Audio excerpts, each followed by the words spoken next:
మీరు వినింటారు హనుమంతుడి పేరు వింటేనే భూతాలు ప్రేతాలు భయపడతాయి, వణికిపోతాయి అని. అసలు చరిత్రలో ఏమైందని భూతాలు ప్రేతాలు ఇప్పటికీ భయపడతాయి చెప్తాను, జాగ్రత్త వినండి. రావణాసురుడి తమ్ముడు ఐరావణ్ బ్లాక్ మ్యాజిక్ తంత్రాలు చాలా బాగా నేర్చుకున్నాడు. రామాయణంలో రాముడి మరియు రావణాసురుడి యుద్ధం జరుగుతున్నప్పుడు ఐరావణ్ బ్లాక్ మ్యాజిక్ యూజ్ చేసి రాముడిని లక్ష్మణుని పాతాళ లోకంలోకి తీసుకువెళ్తుండే. అప్పుడు వెనకాల హనుమంతుడు కూడా వెళ్లారు.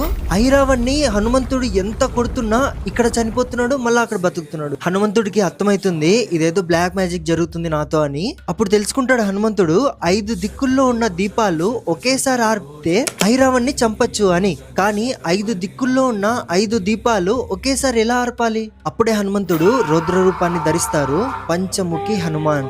ఆ రూపంతో 5 దిక్కుల్లో ఉన్న 5 దీపాలని ఒకేసారి ఆర్పి ఐరావణ్ణి చంపుతారు. ఆ రూపాన్ని చూసి 3 లోకాలే భయపడిపోతాయి. ఇంకా ప్రేతాలు, దయ్యాలు